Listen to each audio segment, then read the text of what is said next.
Nanti kamu lagi belajar zuhud, artinya waduh ini kok ngaji pakai sakur kok jadinya fatalis, pada males. Barangkali ada. Sebab sampai sekarang juga saya masih ada yang menuduh saya pemalas kok. Benar. Saya ini dituduh pemalas. Kamu percaya nggak? Saya pemalas.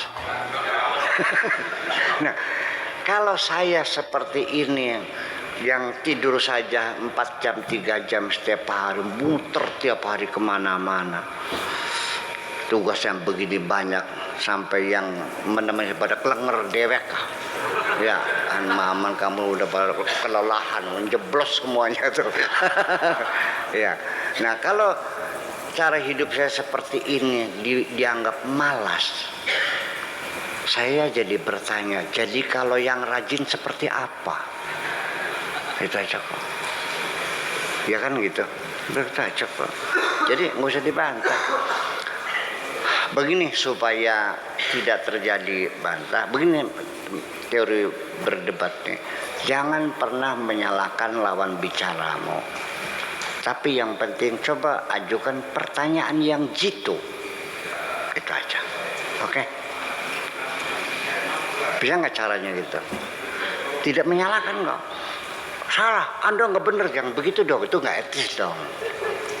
Gitu. Jadi ajukan pertanyaan, ya kan gitu. Nanti dia menjawab. Tapi yang gitu pertanyaannya gitu, ya kan gitu. Nanti sampai-sampai dia akan menjawabnya gitu, nah kan, nah itu yang gitu. Jadi sekalipun dia gagap, kamu tetap tidak boleh menyalahkan. Etika berdialog adalah seperti itu. Oke? Paham? Ya. Jadi ya semua juga ada ilmunya lah. Lanjut, bitariqatil ilham awil manam. Atau juga melalui mimpi. Mimpi sih gimana? Nah, ini dia. Mimpi ini juga kita mesti lihat. Biasanya mimpi-mimpi yang punya arti seperti Nabi Ibrahim mimpi kan, itu juga perintahnya lewat mimpi. Dulu kalau Anda dasarnya mimpi, silakan Anda laksanakan untuk diri Anda sendiri, jangan dijadikan dalil. Dalilnya mimpi, nggak lucu. Betul nggak? Laksanakan aja. Biasanya mimpi itu yang apa namanya, ciri-cirinya mimpi yang benar itu mimpinya adalah di tengah malam, di atas jam 12 sampai subuh. Dan yang kedua, mimpi itu kamu ingat sampai berhari-hari. Kalau begitu bangun siang lupa lagi, ya udah berarti nggak ada. Mimpi yang telah kau lupakan itu tidak ada artinya, yang melekat dalam pikiranmu. Oke, dan mimpinya di malam hari. Kemudian sebelum engkau tidur itu masuk tidurnya dengan prosedur yang baik.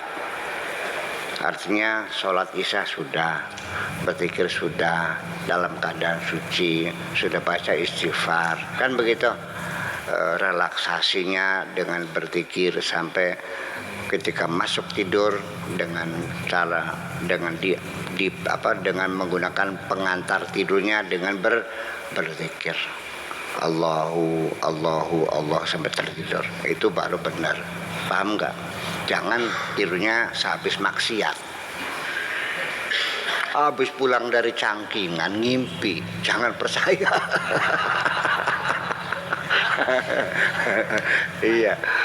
Iya, pulang dari geronggong mimpi, jangan percaya dah.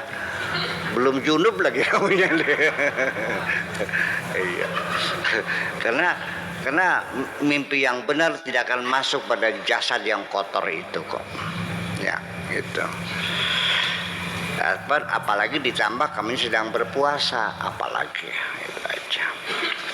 Nah, untuk pengen tahu apa artinya mimpi Anda, silakan baca kitabnya Ibnu Sirin, Ta'birul Manam. Ibnu Sirin ada dua jilid bukunya. Itu nanti seperti kamus. Itu petunjuk sajalah barangkali itu. Kalau punya kitabnya silakan.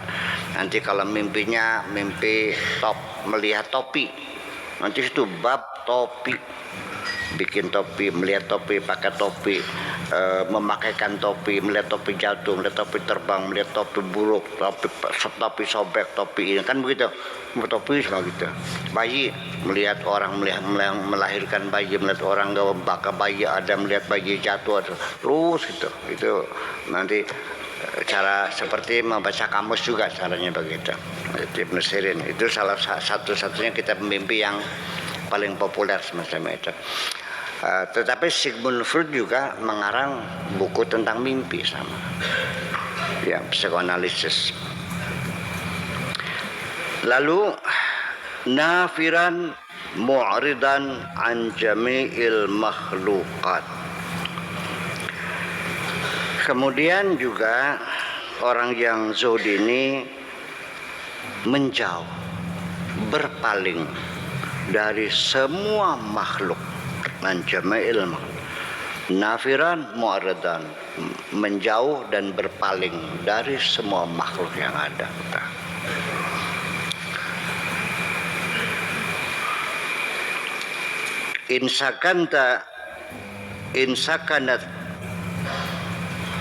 Insakanat jawarihuka fala ibrata. Apabila anggota badanmu damai, tenang, fala ibrata, ya sudah, tidak usah dipikirin, tidak ada nilainya, udah. Yang penting kamu tenang, tidak terdorong untuk berbuat. Wala yadurruka dzalika, dan juga tidak berbahaya. Kalau kamunya netral aja, ya tenang-tenang aja, udahlah, nggak ada masalah.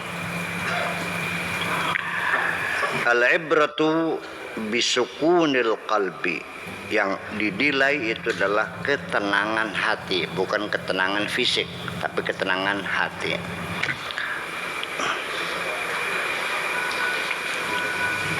Huwa dahiyatul uzma, itu adalah satu cobaan besar.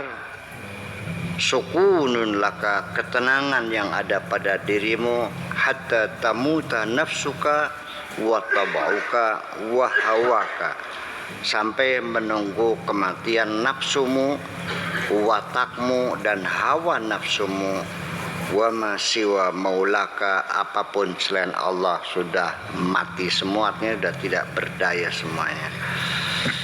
Fahina idin tahya biqurbihi, ketika itulah engkau baru merasakan kehidupan yang dekat dengan Allah Subhanahu wa taala. Al-muqarrabun, itu orang yang sudah dekat dengan Allah. Ini ada huruf yang terbuang, salah cetak, dikarang aja ya. Ya. Ini mutta gitu kayak masalah. Sudah tanya tak apa nih, mutta tsumma nusyira, kamu mati kemudian disebarkan. Tsumma idza syaa ansyara, kemudian apabila Allah menghendakinya maka dia akan menyebarkannya, lahu, bagi Allah.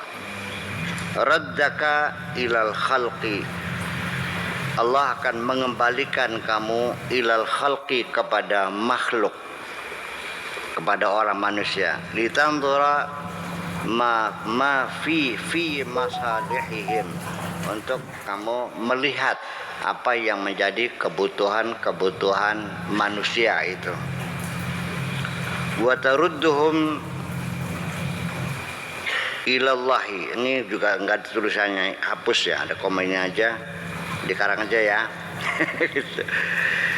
Wa tarudduhum ilallahi, dan akhirnya mereka akan dikembalikannya kepada Allah lagi. yaji'u lakal mailu, akan datang kepadamu kecenderungan ila dunya wal akhirah, kecenderungan dunia dan akhirat. Litatana wala aksa, maka untuk kau ambil apa yang menjadi bagianmu, rizkimu, minhuma, dari dunia dan akhirat. Di dunia ya secukupnya, akhirat juga ya secukupnya. Taji'u lakal quwwatu ala isa'atil khalqi, akan datang kekuatanmu dengan cara penilaian buruk dari orang lain. Fatarudduhum min dalalihim, akhirnya kamu mengembalikan mereka dari ketersesatan mereka. Seorang pendai yang mengajak orang benar, menegur orang salah, itu selalu tidak disukai orang. Ya, mengatakan kebenaran itu menyebabkan kamu banyak tidak disukai oleh orang, banyak yang tersinggung.